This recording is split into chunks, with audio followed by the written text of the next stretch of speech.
All right, ladies and gentlemen, the moment you've all been waiting for, the time for a person to get cut and return to the Detroit Lions. While we were on the air, we got breaking news, and we're going to play the graphic right now. Breaking news, man. And that is that the Detroit Lions might be in the market for an old friend to return home. This is coming from Ian Rappaport. But first, it came from Tom Pelissero. Says the Steelers are signing cornerback Asante Samuel Jr. from the practice squad to the active roster per source. To make room, the team is waiving, I was going to say, cornerback Darius Slay. And then Ian Rappaport added, Darius Slay is interested. No, thank you. Darius Slay is interested in continuing to play and will consider other teams, assuming he clears waivers. Because after the trade deadline, it doesn't matter how many years you have in the NFL, you must go through waivers.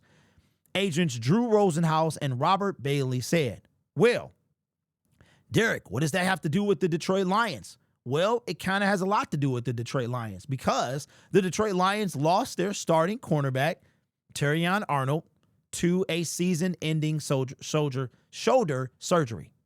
So, wouldn't this be perfect? Ode on the decline and in a position that we could use some help.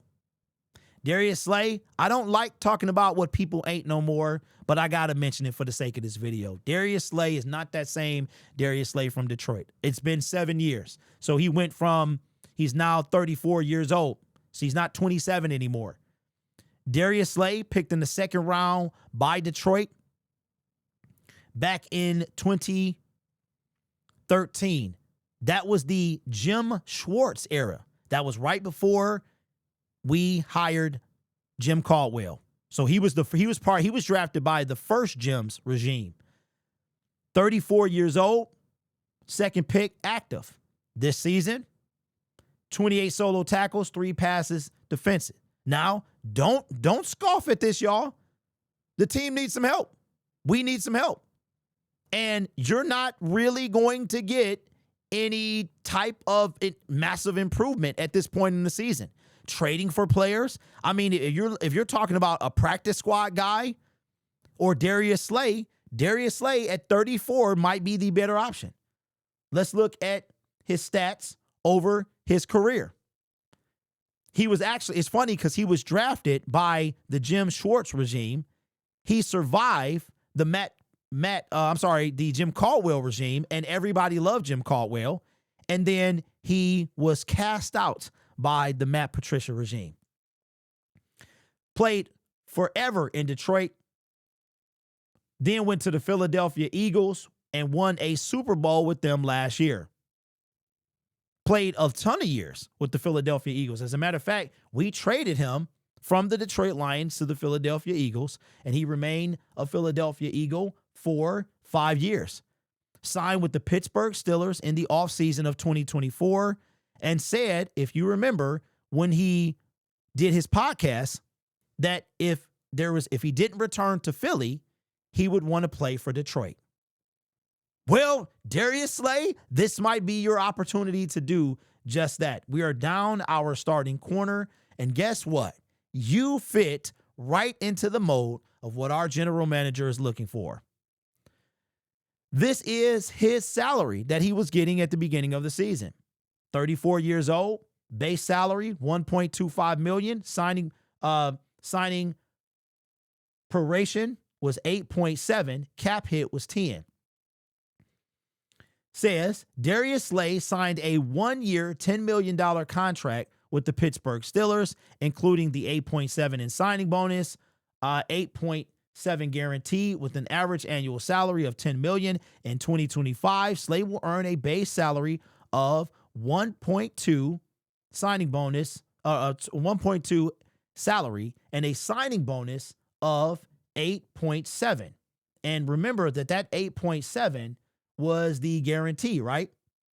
Now, if I understand this correctly, I could be off, but that guarantee has already been paid by the Pittsburgh Steelers. Is that right? Even if it wasn't, it's 7 games. The Lions have 5 games remaining.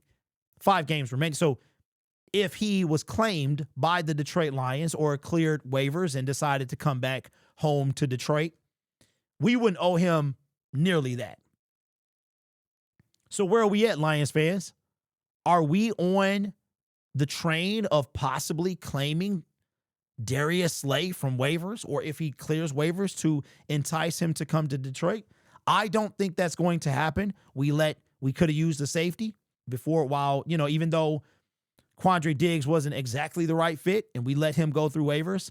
As a matter of fact, there's been a few Detroit Lions that have been here either through this regime and have returned, but the one I'm thinking of is Marvin Jones. Marvin Jones had nothing to do with the Dan Campbell, Brad Holmes regime, but he wind up back here. It was crazy. Spent 2 years in Jacksonville, and in 2023 came back to Detroit and had nothing to do. He actually left when Brad Holmes and Dan Campbell were hired to go sign in Jacksonville. So I'm not saying that this is not going to happen. Matter of fact, look, it seems like something that the Detroit Lions would be looking into. The thing that we're faced with now, and this is what when I wish my team would get out of its own way, is the all grit, right? We get it. We get it. If no amount of talent is going to make you a Detroit Lion. But at the same time, you're not going to get any better at this point in the season. Like, you literally have to take what you can get. If the Detroit Lions feel that our current roster and practice squad roster, we just cut Trey Flowers, a cornerback, the other day. If they think that Whiteside or Dorsey is better than Darius Slay and that we can't use them, fine. I don't see why not. I don't see why we can't use a body at this point. We signed Bruce Irvin off the couch in 2023. We signed Tyson Alu from somebody practice squad, I think, in 2023. We are at the body's point of the season. And it just happens to be at a position we need. Am I putting Darius Slay on Justin Jefferson? Probably not. But, I mean, where we at right now? A meat can't guard everybody. So let me know what you think, man. Do you think that the Detroit Lions should either claim or try to convince Darius Slay to return? And would you want him? That's the bigger question.